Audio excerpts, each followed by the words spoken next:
साथियों, आप सभी लोग दूर दूर से आए हैं और एक विशेष कार्यक्रम के लिए आप लोग यहाँ इकट्ठे हुए हैं। आप लोगों को आमंत्रित किया गया था कि आज पार्टी का चौथा स्थापना दिवस है।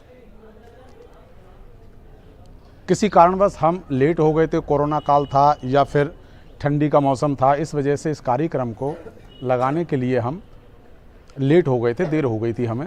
अब थोड़ा मौसम ठीक हुआ है तो इस काम को हम कर पा रहे हैं। आप सब लोगों का यहाँ आने का जो मुख्य उद्देश्य और हमारा जो इकट्ठा होने का सबका मुख्य उद्देश्य वो ये है कि पार्टी का जो कार्यकाल था चुनाव का, राष्ट्रीय बॉडी से लेकर के और नीचे बॉडी तक, वो हमारा ख़त्म हो चुका है। अब इसके दोबारा से चुनाव होंगे पार्टी के।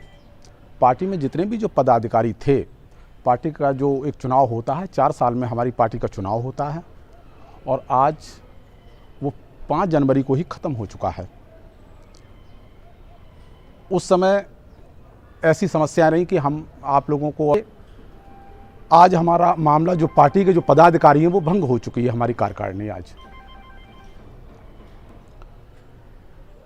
इस पे हम बहुत ज़्यादा कुछ नहीं कहेंगे, ये कहेंगे कि जिस तेज़ी से काम होना चाहिए था पार्टी का, उस तेज़ी से हमारा काम 4 साल में नहीं हो पाया। हमने बहुत उम्मीद लगाई थी कि हम कम से कम उत्तर प्रदेश में तो हम कम से कम 25-30 जिलों पे हम अपनी अच्छी पकड़ बना लेंगे, लेकिन वो हमारी अच्छी पकड़ नहीं हो पाई। अब आगे से हम ये कोशिश करें, हम ये जिम्मेवारी उठाएं कि एक एक आदमी अपने स्तर से समाज को जागरूक करने के लिए संकल्पित हो और वो दृढ़ निश्चय करे कि मैंने जिस जलालत का एहसास किया है, मैं अपने आने वाली पीढ़ी को जलालत का एहसास करने के लिए नहीं छोड़ूंगा। हम सब के लिए ये निश्चय करना होगा और समाज को जगाने के लिए संकल्पित होना होगा, तभी ये काम संभव है, किसी एक आदमी का काम नहीं है। हमारा जो काम था पार्टी को बना करके नेता बनाने का काम था, लीडरशिप क्रिएट करने का काम था।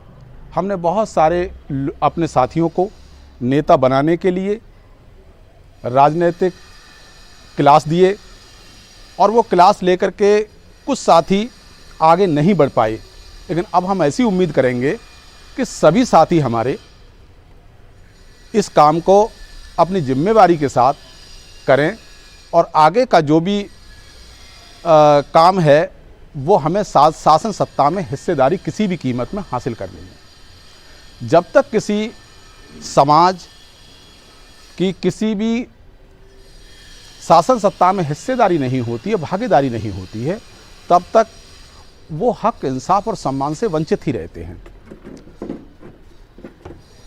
तो हम ये चाहेंगे कि सभी लोग हमारे इस जिम्मेवारी को निभाएं और आगे का जो काम है वो अपने दिलचस्पी से करें। और इन्हीं के साथ मैं अपनी वाणी को विराम देता हूं। बाकी मेरे साथी इस विषय में कुछ कहेंगे।